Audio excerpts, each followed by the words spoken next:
Good morning, friends. How are you? Today I am with you with general some advices for your success in different examinations. आज हम आपसे कुछ strategy के बारे में चर्चा करेंगे जिसकी ज़रूरत आपके सभी कम्पिटिटिव एग्जामिनेशंस में पड़ेगी, चाहे वह आपकी बैंकिंग का एग्ज़ाम हो, रेलवे का एग्ज़ाम हो, स्टेट कैडर के किसी भी डिपार्टमेंट के एग्ज़ाम हो, पुलिस का हो, टीचर का हो, या अन्य बहुत सारे एग्जामिनेशन जो आप देते रहते हैं। एग्जामिनेशन तो आप देते हैं, परिश्रम भी करते हैं, सब कुछ करते हैं। कमियां कहाँ रह जाती है? एक कहावत है, well begin is half done. मैं जितनी स्ट्रैटेजी की चर्चा करूंगा वह स्ट्रैटेजी कोई एक दिन की चीज़ नहीं है। स्टार्ट करने के पहले चाहे महीनों भले ही लग जाए, 20 दिन लग जाए, उस स्ट्रैटेजी को आप फ्रेमवर्क में आप सेट कर लें। Then you start your study, then you start your preparation और व्हाट एवर जिसके लिए आपने माइंडसेट बना रखा है। एक ग्रेजुएट जब ग्रेजुएशन कर लेता है तो उसके सामने प्राय लगता है कि अब मैं क्या करूं। गार्जियंस, परिवार उससे बहुत अपेक्षाएं रखने लगता है, परंतु उसके सामने कोई ऐसा प्लान ओपन नहीं होता है, किधर जाना है, क्या करना है, कैसे करना है, how to get as soon as possible. जैसी अपेक्षाएं लोगों की रहती है वैसा हो नहीं पाता है। तो उसी पर मैं चर्चा करूंगा। हर व्यक्ति आसमान की तमन्ना रखता है, बहुत कुछ सोचता है। जमीन पर बैठ आसमान देखने से क्या होता है, खोल अपने पंख, जमाना उड़ान देखना चाहता है। Standing at the foot, grazing at the sky, how can you get a boy if you never try. अब समय आ गया, try try try, efforts efforts efforts. एक ग्रेजुएशन का एक स्टैंडर्ड मापक हमारा हो गया है। अगर हमने एजुकेशन बेहतरीन ढंग से किया है तो कोई कारण नहीं कि सफलता भविष्य में न मिले। परंतु फिर भी यहाँ हमने जो पढ़ा है ग्रेजुएशन लेवल तक, वो पढ़ाई कुछ अलग थी। हमको क्या बनना है उसके लिए कुछ खास मापदंड है, उस मापदंड को देखना है, उस मापदंड के अनुसार अपने को प्रिपेयर करना है। इस पर हम आपसे थोड़ी चर्चा करेंगे और कुछ स्ट्रैटेजी की चर्चा करेंगे, जो स्ट्रैटेजी आपके भविष्य के सुनहला बनाने में, सक्सेसफुल बनाने में मेरा मानना है बहुत कारगर होगा। नंबर 1, चाहे तो आप कॉपी कलम खोल लें और नोट करें। Number 1, ensure your self your eligibility for what you are going to apply. Number 1, ensure yourself for your eligibility for what you are going to apply. Number 2, अब जो मैंने कहा इसमें बहुत सारी बातें हैं, वो हमारे लायक पोस्ट है, हमारी अपेक्षाओं के लायक है। हम जो चाहते हैं वैसा है। हमारी उम्र, हमारी एजुकेशन क्या उसमें पे स्केल दी गई है, इस सारी बातों का मुआयना आप करेंगे। Number 2,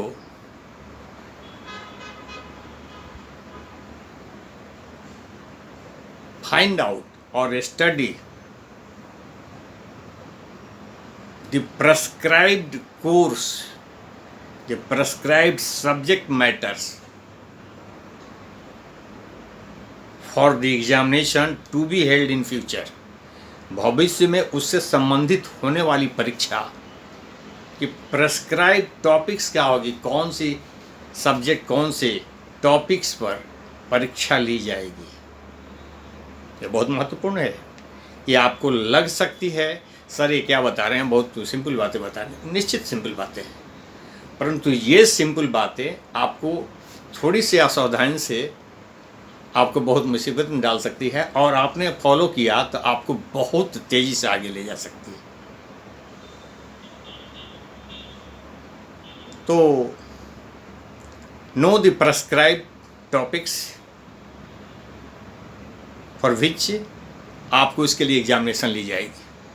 number 3, the course content, subject matter, math, English,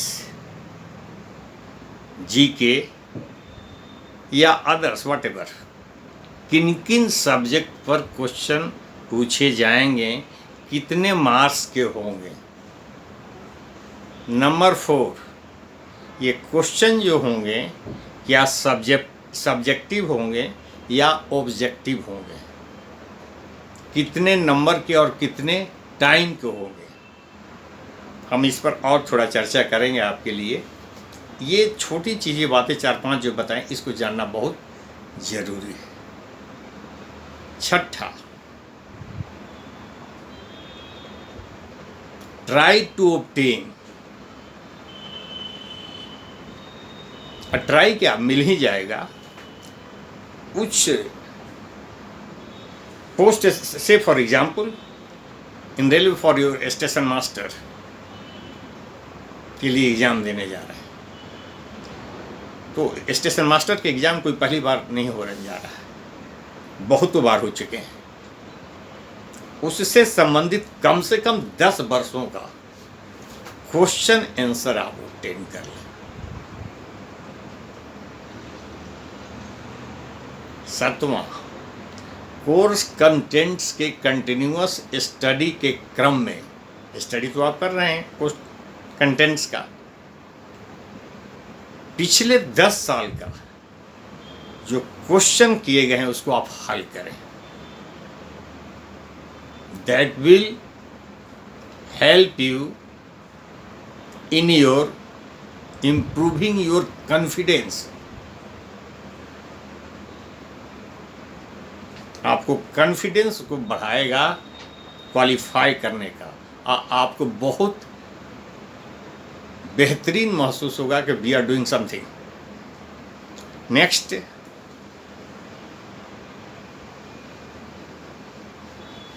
जो नेक्स्ट और जो सबसे इम्पोर्टेंट है, द वेरी इम्पोर्टेंट, आप ग्रेजुएट कर चुके हैं, ध्यान रखें, आप कोई 8वीं 9वीं नहीं पास है।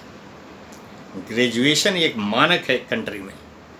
आप साइंस ग्रेजुएट हैं, आर्ट्स ग्रेजुएट, व्हाटएवर जो भी हो, आप अपने स्टडी का, अपने प्रिपरेशन का, आप जो क्वेश्चन का हल कर रहे हैं उसका इवैल्यूएट स्वयं करें।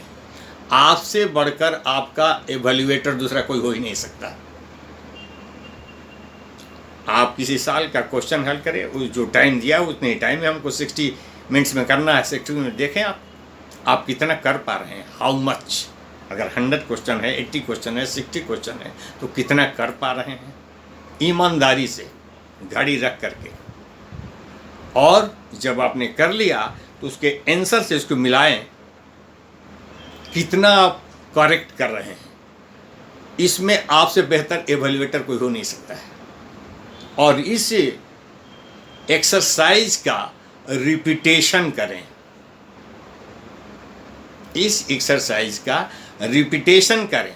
हो सकता है पहली दफ़ा में आउट ऑफ 20 आप 8 ही सही कर पा रहे हो, तो आपको लगेगा ना what we have studied till now, हमने क्या अभी तक तैयार किया है। 20 में अगर 8 आ रहा है तो हाउ मच, 30% हुआ। अगर 8 आ रहा तो 40% हुआ, 6 आ रहा तो 30% हुआ। तो हमको क्या करना है, हमको और कड़ा मेहनत करने की ज़रूरत है। दूसरी बार, तीसरी बार, चौथी बार करेंगे, 8 का 10 आया, 50% पर जा रहे हैं। और बेटर करेंगे, 12 आया, 14 आया, हमारे दूसरे महीने की मेहनत से, तीसरे महीने ईमानदारी से, क्योंकि सब कुछ आपके पास रखा हुआ है, आंसर भी है, क्वेश्चन भी है, बुक्स भी है, सब everything. Be honest your self. आपसे बड़ा आपका इवेल्युएटर, आपका हितैषी कोई हो ही नहीं सकता है। मैं इस पर क्लास लूँगा। मैं स्टार्टिंग की क्लासेज में आपको कुछ बताने जा रहा हूँ, चाहे कोई भी एग्जामिनेशन हो, आपसे बढ़कर आपका बेहतर चिंतक कोई हो ही नहीं सकता है। भले 20 में हमको 6 ही आ रहे हैं, नो प्रॉब्लम, ये ईमानदारी है हमारी। हम अपने को अपने जज करेंगे। 20 में अगर 6 आ रहे हैं तो मतलब 30% कम अंतर है। तो हमको कहाँ जाना है, क्या करना है, कहाँ किस साइड में हमारी मिस्टेक हो, मैथ में हमारा, इंग्लिश में, साइंस में, कहाँ कौन से सब्जेक्ट में हमारा जो है वीकनेस है। इस टाइप से जब आप ईमानदारी से आप स्वयं का मूल्यांकन, स्वयं का विकास करेंगे, कोई कारण नहीं है। मैं दोस्तों सिर्फ आपको ये नहीं बता रहा हूँ, लगातार 6 एग्जामिनेशन में क्वालिफायर हूँ। तो ये बड़ी बात है। इस टाइप से ये स्ट्रैटेजी को अपनाकर जब आप अपने प्रिपरेशन को करेंगे, चाहे वो रेलवे का हो, बैंक का हो। अब बैंक के एग्जामिनेशन में देखिए, मैं बताऊं, बैंक के प्रिपरेशन में कुछ चीज़ें ऐसी होती है, ऐसी चीज़ें पूछी जाती है जो अगर सही पूछें तो वो कठिन नहीं होती है, सिंपल होती है। और आपको 1 से 30 तक, 40 तक आपको प्रश्न का ऑब्जेक्टिव आंसर देना होता है। Cap is to head, shoe is to, 4 option दे दिए। आसान क्वेश्चन है। उसी तरह अर्थमेटिकल भी होता है, बट इसमें होता क्या है, कुछ अर्थमेटिकल कैलकुलेशन के भी क्वेश्चन हो सकते हैं जिसको आप बना सकते हैं। यहाँ प्रश्न है कि लिमिटेड समय में एक्यूरेट कितना है आपको ये नहीं कि आपको प्रश्न आता नहीं, आप तो हल कर देंगे, 100% हल कर देंगे, but in a limited time how much accurate you are, this is the test. यहाँ पर ये एक्यूरेसी का टेस्ट है। तो हर एग्जामिनेशन की अपनी अपनी कुछ चीज़ें हैं। ऐसा नहीं कि आपने गलत कर दिया तो क्वेश्चन आता ही नहीं, आपको आता है। उस कम समय में कितना एक्यूरेट है, कम समय में कितना आपने सही जवाब दिया, इसका टेस्ट है वहाँ पर। तो इसका भी accuracy with in a certain time that can be improved by repeated exercise. Repetition से आप एक्सरसाइज करें।